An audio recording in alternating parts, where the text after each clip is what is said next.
जितने भी स्टूडेंट हैं आप सभी स्टूडेंट के लिए बहुत बड़ी अपडेट खुशखबरी निकल कर आ रहा है कि छत्तीसगढ़ में पशुपालन विभाग में 5000 पदों पर सबसे बड़ी भर्ती निकल कर आया है। तो आप सभी स्टूडेंट के लिए बहुत बड़ी खुशखबरी है, सुनहरा मौका है, गोल्डन अपॉर्चुनिटी है कि आप सभी स्टूडेंट के लिए पशुपालन विभाग में 5000 पोस्ट आप लोगों के लिए निकला है। इस वीडियो में आप सभी को मैं बताऊंगा कि पशुपालन विभाग में जो 5000 पोस्ट निकला है उसके लिए शैक्षणिक योग्यता क्या है, आयु सीमा कितना है, कौन से के डिग्री वाले स्टूडेंट को आयु सीमा में कितना छूट दिया जाएगा, चयन प्रक्रिया किस तरह से होगा, सिलेबस और एग्ज़ाम पैटर्न क्या होता है, प्रत्येक प्रश्न कितने नंबर का होगा, कितने क्वेश्चन आपके एग्ज़ाम्स में पूछे जाएंगे, एग्ज़ाम के लिए कितने घंटे का समय आपको दिया जाएगा और आप जो है किस तरह से पशुपालन विभाग में जो भर्ती निकला है उसके एग्ज़ाम की प्रिपरेशन कर सकते हैं। और एग्ज़ाम की प्रिपरेशन करने के लिए सबसे ज़्यादा इम्पोर्टेंट होता है आपका बुक लिस्ट के बारे में, क्योंकि जब तक आपको सही बुक के बारे में पता नहीं होगा कि कौन से एग्ज़ाम्स के लिए हमें कौन से बुक से जो है पढ़ाई करना है, तब तक आप जो है एग्ज़ाम को क्लियर क्वालिफाई नहीं कर पाएंगे। तो वो भी चीज़ें आपको बताऊँगा कि किस तरह से आपको कौन कौन से बुक्स आपको पढ़ना है और वो बुक का प्राइस भी बताऊँगा कि कितने रुपये में आपका मिल जाएगा और कहाँ पास मिलेगा।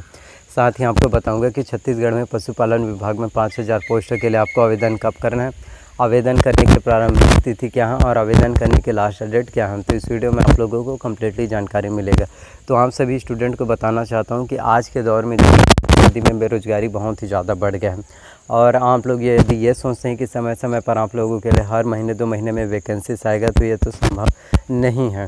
और आप में से काफ़ी स्टूडेंट कमेंट करते हैं कि सर इसके लिए तो अभी पोस्ट नहीं आया, इसके लिए ऑफिशियल नोटिफिकेशन नहीं आया। तो मैं आप लोगों को बताना चाहता हूँ कि आप ही लोग सोचिए ना, एक साल में व्यापम या PSC कितने बार पोस्ट आता है बताइए? 5 या 6 बार ही पोस्ट आता है एक साल में। इतना आ गए तो बहुत बड़ी बात है। 4 पोस्ट बस आएगा, 4 से ज़्यादा पोस्ट नहीं आता। तो जब भी पोस्ट आता है आप लोगों को एग्ज़ाम की प्रिपरेशन पहले से ही स्टार्ट कर देना है। जैसे आप लोगों को बताना चाहता हूँ कि ADO का भर्ती अभी आने वाला है, हॉस्टल वार्डन का वैकेंसीज आने वाला है। ADO एक अधिकारी लेवल का पोस्ट होता है और हॉस्टल वार्डन भी आपका जो है व्यापम ही लेता है और आमीन पटवारी का। अब मैं आप लोगों को बता दिया कि ये तीनों का वैकेंसीज आपके छत्तीसगढ़ में जो है CG न्यू अपकमिंग वैकेंसी है। अब आप ऐसे काफ़ी स्टूडेंट ये होंगे कि कुछ स्टूडेंट उनको जब पता चलता है कि अपकमिंग वैकेंसीज आने वाला है तो एग्ज़ाम की प्रिपरेशन करने के लिए जुट जाते हैं। वहीं कई स्टूडेंट होते हैं जो खाली ऑफिशियल नोटिफिकेशन के इंतज़ार में रहते हैं और वो सोचते हैं कि जब तक ऑफिशियल नोटिफिकेशन निकल कर नहीं आएगा हम लोग एग्ज़ाम की प्रिपरेशन नहीं करेंगे। और उसके बाद जब नोटिफिकेशन जारी हो जाता है 1 ही 1.5 महीने उनके पास समय बचता है और उतने में वो अच्छे से एग्ज़ाम की प्रिपरेशन नहीं कर पाते, फिर वो दूसरे को ब्लेम देते हैं और बोलते हैं कि, और सामने वाले को खुद को अच्छा महसूस कराने के लिए क्या बोलते हैं पता है? एग्ज़ाम के लिए कम टाइम मिला, जल्दी से नोटिफिकेशन आ गया, जल्दी से एग्ज़ाम हो गया, महीने 2 महीने में तैयारी नहीं हो पाया। अगर मैंने कंप्यूटर्स में और बाकी सब्जेक्ट में थोड़े से मेहनत किया होता तो मैं आज पटवारी बन गया होता या हॉस्टल वार्डन या फिर ADO अधिकारी बन गया होता। वो बस दूसरों को ब्लेम करते हैं और कुछ नहीं करते। इसलिए जो चीज़ मैं आपको समझा रहा हूँ किसी स्टूडेंट को समझ में आ रहा है और किसी को तो बिल्कुल भी नहीं आ रहा होगा। मेरे कहने का सिंपल मतलब ये है कि जो अपकमिंग वैकेंसी आने वाला है उस एग्ज़ाम की प्रिपरेशन पहले ही स्टार्ट कर दीजिए।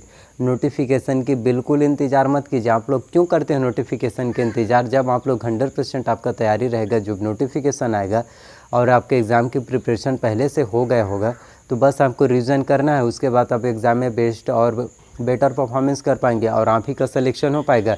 इसलिए कभी भी नोटिफिकेशन के इंतज़ार मत कीजिए, अपना 100% दीजिए, हार्ड वर्क कीजिए, सभी चीज़ों को अच्छे से पढ़िए। जब नोटिफिकेशन निकल कर आएगा तो आप ही का सिलेक्शन होगा। तो आप लोगों के लिए पशुपालन विभाग में 5000 पोस्ट निकला है। अब बात कर लेते हैं कि कौन कौन से बुक्स आपको जो है पढ़ाई करना चाहिए, किस तरह से, क्योंकि बुक बहुत ही ज़्यादा इंपॉर्टेंट होता है। मैं बार बार आप लोगों को बोलता हूँ क्योंकि मार्केट में बहुत ज़्यादा पब्लिशर हैं और इधर उधर के बुक्स आप यदि पढ़ाई करेंगे तो एग्ज़ाम में क्वेश्चन नहीं पूछा जाता। और अब आप ये सोचेंगे कि छोटा सा मिल गया और 200-400 पेज का और आप उसमें MCQ पूरा रहता है और आप लोग पेज पर लड़ते हैं, रट लेते हैं और सोचते हैं कि हम वैकेंसी से एग्ज़ाम को क्वालिफाई कर लेंगे। ऐसा बिल्कुल भी नहीं होता। आपको सभी चीज़ों के बारे में बहुत अच्छे से नॉलेज इकट्ठा करना होता है, तब जाकर एग्ज़ाम जो है क्वालिफाई होता है। तो सबसे पहले आप सभी को बताना चाहता हूँ कि आपको छत्तीसगढ़ के बारे में कम्प्लीटली नॉलेज होना चाहिए। ये किसी भी वैकेंसी से चाहिए, इसी पार्टिकुलर वैकेंसी के लिए कहे तो ये या फिर छत्तीसगढ़ में सीजी व्यापम या पीएससी के, आपको छत्तीसगढ़ के बारे में कम्प्लीटली नॉलेज होना बहुत ही ज़्यादा इंपॉर्टेंट है एग्ज़ाम को क्वालिफाई करने के लिए। तो छत्तीसगढ़ की कम्प्लीटली नॉलेज के लिए, जिसमें छत्तीसगढ़ की भौगोलिक स्थिति, छत्तीसगढ़ के इतिहास, छत्तीसगढ़ की संस्कृति, छत्तीसगढ़ की जनजाति, सभी चीज़ों के बारे में आप लोगों को बहुत अच्छे से जानकारी होनी चाहिए। और इसकी जानकारी के लिए यदि आपको नहीं है तो सबसे बेस्ट बुक आप लोगों को बताना चाहता हूँ, हरिराम पटेल सर का कंपटीशन एकेडमी का आपको छत्तीसगढ़ विशिष्ट अध्ययन लेना है, जिससे आपके एग्ज़ाम की प्रिपरेशन जो है बहुत अच्छे से हो जाएगा और आपको सभी चीज़ों के बारे में बहुत अच्छे से नॉलेज जानकारी मिल जाएगा, जिससे आपकी तैयारी अच्छे से हो पाएगा। उसके बाद बात कर लेते हैं करंट अफेयर्स की, क्योंकि किसी भी एग्ज़ाम को क्वालिफाई करने के लिए करंट अफेयर्स की नॉलेज होना बहुत ही ज़्यादा इम्पॉर्टेंट है। यदि आपको करंट अफेयर्स की नॉलेज नहीं है तो आप एग्ज़ाम को क्वालिफाई नहीं कर पाएंगे। तो छत्तीसगढ़ की करंट अफेयर्स के लिए 2 बुक आप लोगों को बताना चाहता हूँ। सबसे पहले विकास परक का मासिक पत्रिका, जो 25 से 30 रुपये में आपका मिल जाएगा। इसके साथ ही आपको जो है अर्जुना का जो है आपको करंट अफेयर्स लेना है तो अर्जुना का करंट अफेयर्स आपका 150 से 200 रुपये में मिल जाएगा। तो छत्तीसगढ़ के करंट अफेयर्स के लिए आपको दोनों को पढ़ना है। और इसके साथ ही इंडियन वर्ल्ड करंट अफेयर्स के लिए आपको जो है प्रतियोगिता दर्पण खरीदना है, जो मंथली मैगज़ीन रिलीज़ होता है। तो इस तरह से आपके एग्ज़ाम की प्रिपरेशन जो है बहुत अच्छे से हो जाएगा। तो करंट अफेयर्स की प्रिपरेशन इस तरह से हो पाएगा। और वहीं हिंदी की बात करें तो हिंदी के लिए जिसमें आपका पूरा का व्याकरण आता है, जिसमें स्वर, व्यंजन, अक्षर, वर्तनी, संज्ञा, समास, मुहावरे, लोकोक्तियाँ, ये सभी आपके एग्ज़ाम्स में जो है पूछे जाते हैं। मुहावरे, लोकोक्तियाँ तो सबसे ज़्यादा इम्पोर्टेंट होता है। तो हिंदी के एग्ज़ाम की प्रिपरेशन के लिए आपको जो है दिल्ली IAS एकेडमी का बुक लेना है, जिसमें हिंदी का व्याकरण बहुत अच्छे से डिटेल में सभी चीज़ों के बारे में बहुत अच्छे से बारीकी से एक्सप्लेन करके दिया जाता है, जिससे आपके एग्ज़ाम की प्रिपरेशन जो है बहुत अच्छे से हो जाएगा। वही बात करें इंग्लिश का, तो इंग्लिश से भी आपके एग्ज़ाम्स में प्रश्न जो है पूछे जाते हैं। इंग्लिश में आपका पूरा ग्रामर आता है, जिसमें noun, pronoun, tense, voice, narration, conjunction, preposition, article, degree, question tag, one word substitution, subordinate, coordinate, finite verb, non finite verb है। तो इसके लिए आपको जो है एसेंशियल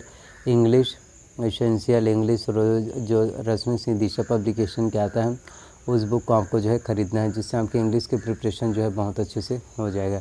इस तरह से आप जो है इंग्लिश की तैयारी भी अच्छे से कर पाएंगे। तो आप लोगों को बताना चाहता हूँ कि इसके लिए आपको आवेदन कब करना है और आवेदन करने की लास्ट डेट क्या है। इसके लिए आवेदन जो है स्टार्ट हो गया है, कुछ ही दिनों, लगभग 15 दिनों का टाइम है इसके आप लोगों के पास, आप इसमें आवेदन कर पाएंगे। तो आई होप कि जितनी भी जानकारी मैंने आप सभी को दिया वो सभी जानकारी आप लोगों को पसंद आए। अगर मेरे द्वारा दी गई हुई सभी जानकारी आप लोगों को पसंद आए, प्लीज़ वीडियो को लाइक कीजिए, चैनल को सब्सक्राइब कीजिए, साथ में बेल नोटिफिकेशन को भी ऑन करके रख लीजिए, ताकि जब भी मैं वीडियोस अपलोड करूँ तो उसकी जानकारी सबसे पहले आप सभी को मिल सके। तो प्लीज़ वीडियो को जितना हो सके शेयर कीजिए, लाइक कीजिए, कमेंट कीजिए, अपनी प्रतिक्रिया दीजिए।